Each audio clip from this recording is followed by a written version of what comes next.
A revelia é um fato, né? E esse fato, obviamente, que esse fato ele produz efeitos jurídicos. Então, revelia é a não apresentação tempestiva da contestação, né? Então, repetindo, revelia é a não apresentação tempestiva da contestação.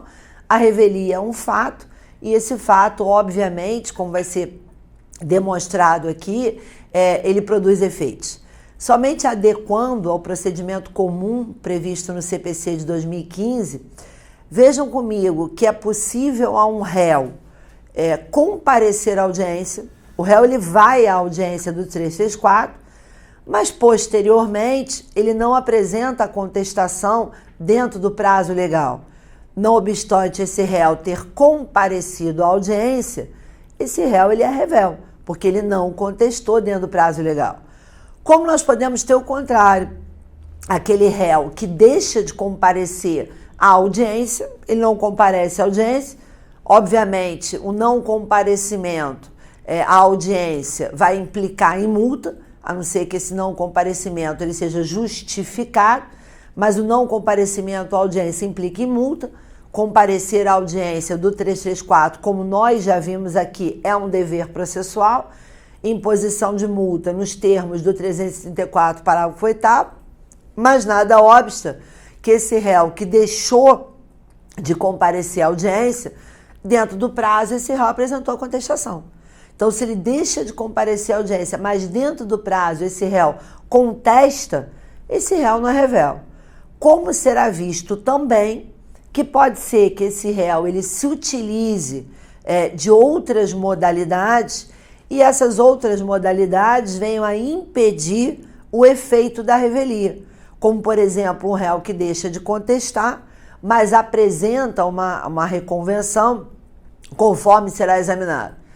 Agora, vamos tirar aqui aquela noção de que revelia seria uma punição. Acho que a gente tem uma noção, talvez assim um pouco antiga, né, de que a revelia representaria para o réu que não colaborou com o judiciário ou alguma espécie de mecanismo punitivo. Essa não é a visão moderna do processo civil.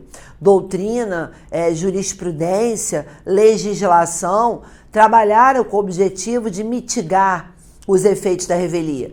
Então, obviamente que o réu revel, ele é super bem-vindo ao processo. O réu que deixou de contestar, ele é super bem-vindo aqui no processo. É claro que o comparecimento tardio de um réu, ele gera preclusões. E por certo que não se admite o retrocesso processual. Então a gente não pode voltar a praticar atos cuja fase, o momento para a prática desse ato, isso já foi ultrapassado.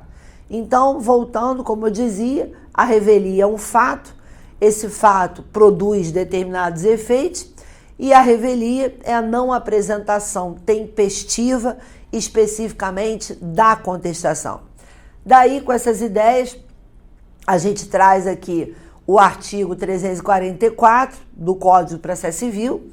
344, se o réu não contestar a ação, será considerado revel, a partir do momento, como dito, que ele deixa de contestar ou deixa de apresentar a contestação no prazo legal, esse réu é revel. Presumir-se-ão verdadeiros as alegações de fato formuladas pelo autor. E agora que a gente começa a chamar a atenção de vocês para os chamados efeitos da revelia. Como eu disse, a revelia é um fato, esse fato produz efeitos. O primeiro efeito da revelia é um efeito de ordem material. É a presunção de veracidade das alegações de fato formuladas pelo autor. Então, presume-se verdadeiro os fatos afirmados pelo autor.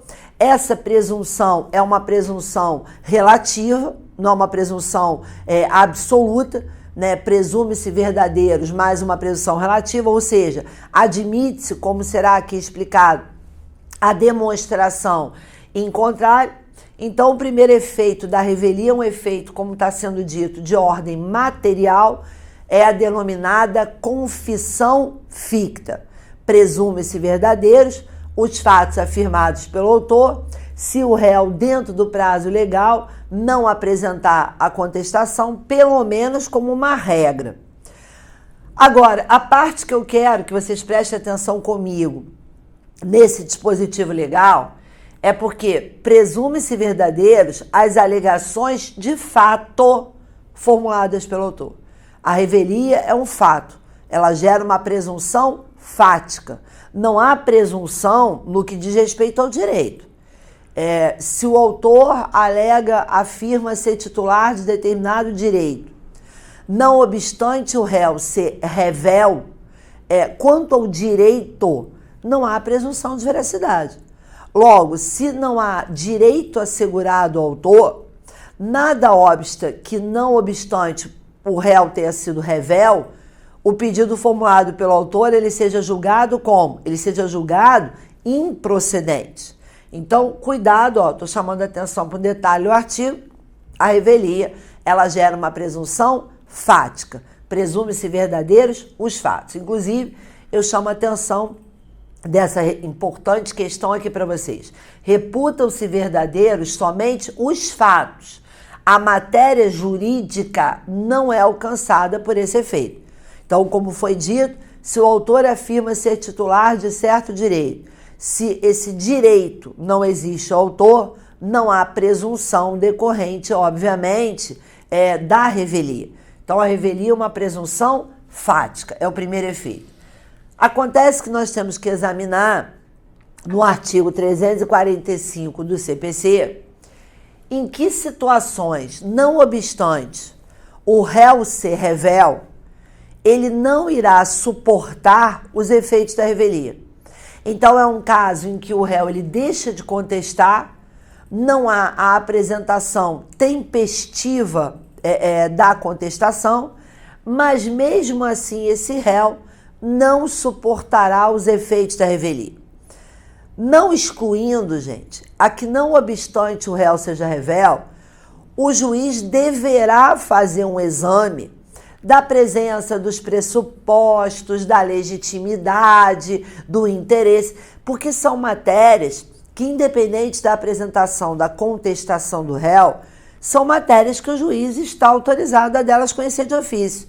A verificação do valor da causa, pelas afirmações do autor, é possível o juiz verificar se ele é parte legítima?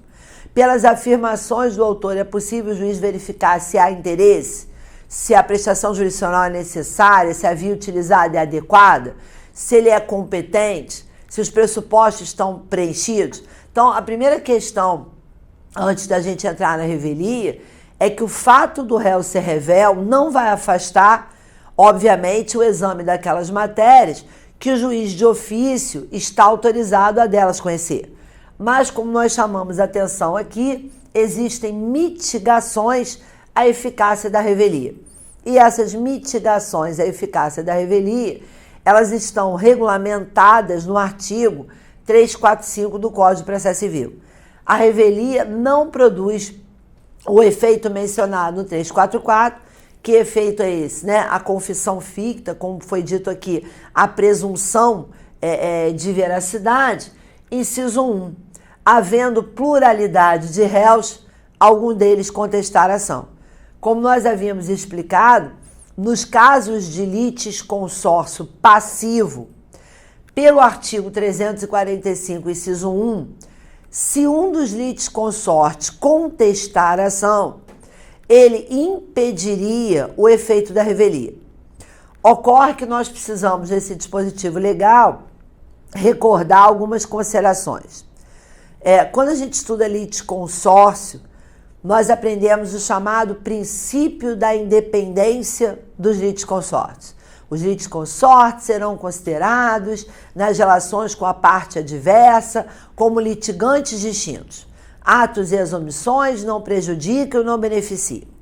Mas no caso especificamente do 345, inciso 1, vocês estão verificando que a contestação apresentada por um impedirá essa presunção de veracidade decorrente da revelia em relação aos demais.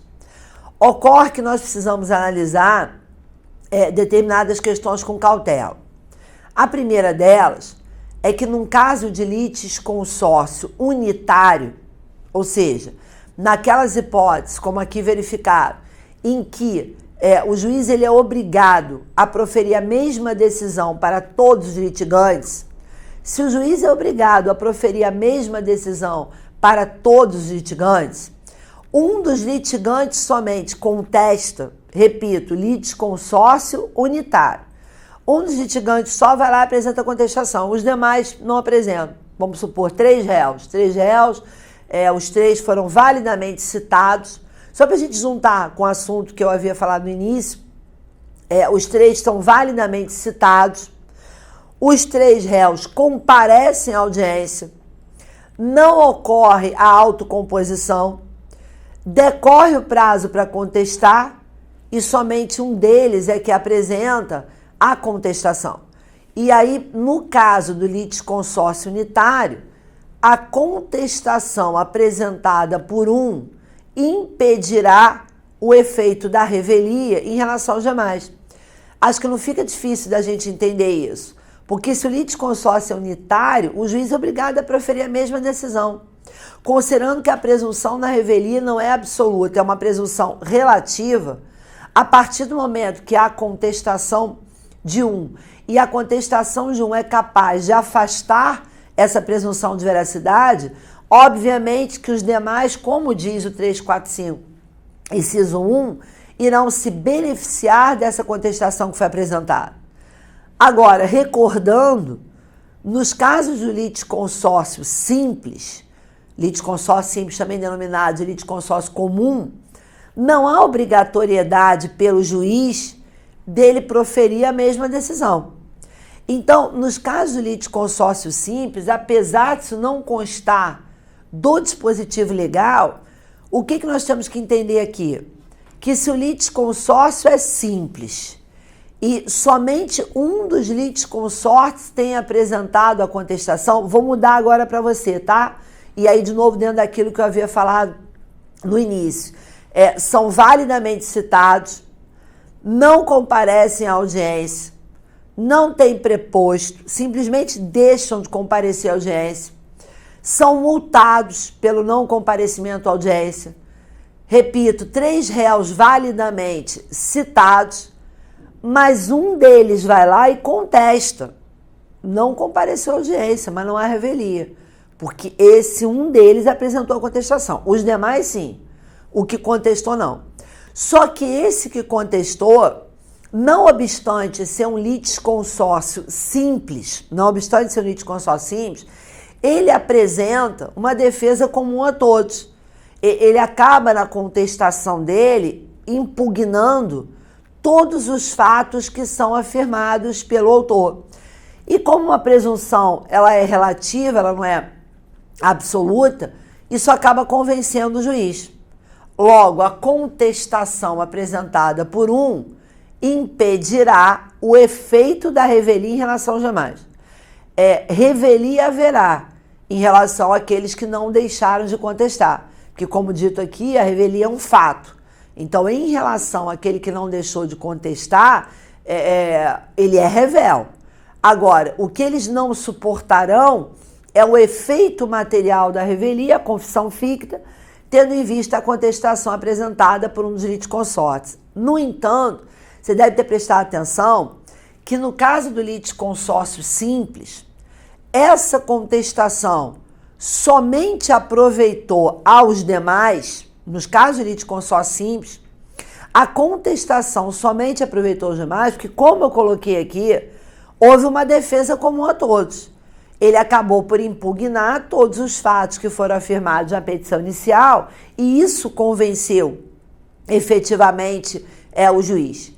Agora, me aproveitando da mesma situação, se o litisconsórcio é simples, mas aquele litisconsorte que contestou, ele faz uma contestação pessoal, ele impugna somente o que diz respeito a ele, uma defesa pessoal. Obviamente, gente, que ele não impediu o efeito da revelia em relação aos demais. Então, nos casos do litisconsórcio unitário, preste atenção no que eu vou te falar. Nos casos do litisconsórcio unitário, como o juiz é obrigado a proferir a mesma decisão para todos, a contestação apresentada por um impedirá o efeito da revelia em relação aos demais. Mas nos casos de litisconsórcio simples, o que a gente tem que colocar é o depende. Porque no litisconsórcio simples, quais foram as duas situações que eu botei para vocês? Contestação com defesa comum, contestação com defesa comum aproveitou a todos, e contestação com defesa pessoal, que somente aproveitou aquele que contestou. Como dito, isso não consta do dispositivo legal. A revelia não produz o efeito mencionado no artigo 344. Havendo pluralidade de réus, algum deles contestar a ação. Então, isso não consta do artigo. Mas não estamos tratando de uma controvérsia no âmbito doutrinário. Isso aqui é absolutamente o quê? Isso aqui é absolutamente pacífico. Então, cuidado com a interpretação do 345 do CPC. Agora, como dito, se você é procurado por um réu que foi revel posteriormente, né, num caso de litisconsórcio unitário, você vai poder orientar. Olha, nada obsta que você ingresse o processo a qualquer momento, agora, de qualquer maneira, a contestação de um impediu o efeito em relação a você. No caso do litisconsórcio simples, como eu coloquei, você já vai ter que avaliar o que foi dito na contestação, para aí sim poder afirmar se aproveitará ou não. O artigo 345 ainda tem outras situações que a gente tem que analisar. O 345 ainda fala do direito da causa versar, né, o litígio versar, sobre direitos indisponíveis.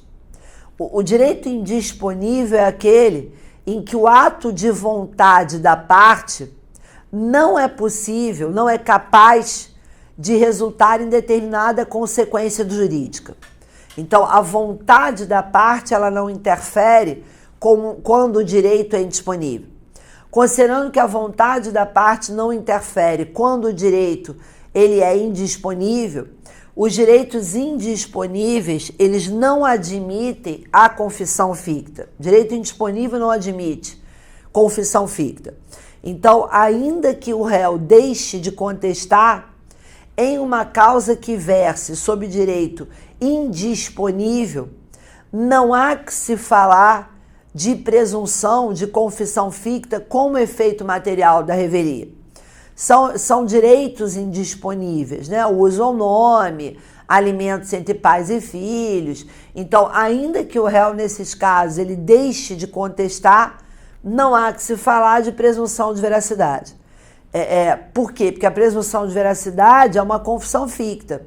Você não pode substituir, nesse caso, a prova por uma simples confissão ficta, uma vez que direito indisponível é aquele que o ato de vontade da parte não é capaz de gerar a consequência jurídica pretendida. Então, se o litígio versar sobre direitos indisponíveis, não há que se falar de efeito material da revelia. É uma hipótese, como está sendo dito, em que a eficácia da revelia ela sofre mitigação. E aí vem o inciso 3, na hipótese da petição inicial não estiver acompanhada de instrumento que a lei considere indispensável à prova do ato. Uma vez nós estávamos em ação judicial em que a parte alegava a aquisição de um imóvel mediante uma cessão de direito hereditário. O réu citado tinha sido revel e só nos procurou posteriormente. Mas era uma alegação, uma afirmação de propriedade de um bem feita pelo autor mediante cessão de direito hereditário, que teria sido realizada essa cessão com o réu. Ocorre que, não obstante o réu ter sido revel, não havia sido apresentado nos autos o instrumento público de cessão. Nos casos de cessão de direito hereditário, a forma, instrumento público, ela é indispensável. Então, obviamente, que numa situação dessa, não se presume como verdadeiro o fato que está sendo afirmado pelo autor, repito, se a petição inicial não estiver acompanhada de instrumento que a lei considere indispensável à prova do ato. É claro que nesses casos vem a atividade do juiz, em que, não obstante ter havido a revelia do réu, o que o juiz tem que fazer? Intimar o autor para quê? Ó, autor, você pode exibir aí o instrumento público, vou me utilizar do meu exemplo, de cessão de direito hereditário, porque a petição inicial não está acompanhada, não obstante o réu ter sido revel, uma presunção de veracidade, uma confissão ficta, não pode substituir a exibição daquele instrumento. Aquele instrumento ele tem que vir a ser apresentado aos autos do processo e, como a petição inicial está desacompanhada, repito, a providência do juiz é a intimação para que a parte venha a exibir o respectivo instrumento. E aí nós temos o inciso 4, particularmente eu adoro o inciso 4, o inciso 4 ele pode te ajudar muito, em que o inciso 4 vai dizer o seguinte, olha, ok, o réu é revel, ok, o réu deixou de apresentar a contestação dentro do prazo, mas, inciso 4, as alegações de fato formuladas pelo autor forem inverossímeis ou estiverem em contradição com a prova constante dos autos. Gente, de novo, a revelia é uma presunção relativa e não absoluta. Como eu já havia dito aqui, o professor Fred Dier tinha uma colocação no livro dele, que eu achava bem bacana, substituída hoje, de certa forma, pelo texto desse artigo, em que a revelia ela não é capaz de transformar um absurdo em veracidade. Não é porque o réu foi revel que o juiz irá presumir que qualquer absurdo afirmado pelo autor, ele é efetivamente verdadeiro. Tem que haver uma verossimilhança dessa alegação. Então, diz o artigo, as alegações de fato formuladas pelo autor foram inverossímeis. Não tem presunção de veracidade. E vejam, gente, que não é difícil a gente dar aqui exemplo de alegações verossímeis. Por exemplo, é uma alegação verossímil eu afirmar que eu fiquei no telefone mais de 50 minutos aguardando para fazer contato com uma empresa de telefonia? É uma alegação absolutamente o quê? Verossímil. Eu não estou comprovando, mas é algo que todos vocês sabem de uma ciência comum, de uma experiência comum. Então, é esse mínimo que a petição inicial precisa ter. Uma alegação que minimamente ela seja o quê? Verossímil, para que o juiz possa aplicar essa presunção de veracidade. Porque, repetindo, a revelia não é capaz de transformar o absurdo em algo verdadeiro. E aí o final do artigo, ou estiver em contradição com a prova constante dos autos. Até porque vou remeter ao início da aula. Já foi tempo em que o legislador tratava o réu contumaz com rigor. Hoje o réu, ainda que revel, ele é bem-vindo ao processo. Então esse réu, não obstante revel, ele pode ingressar no processo. Em havendo tempo hábil para tal, é possível que ele faça uma instrução probatória e, uma vez realizada essa instrução probatória, ela pode ser capaz de afastar essa presunção decorrente da revelia. Então, ó, de novo, olha como é bacana o inciso 4 e como você pode precisar desse inciso 4 no teu dia a dia de trabalho. As alegações de fato formuladas pelo autor forem inverossímeis ou estiverem em contradição com prova considerada os autos. A petição inicial ela também deve ser acompanhada de um mínimo probatório, porque esse mínimo, essa ausência de um mínimo probatório pode efetivamente afastar o efeito material da revelia.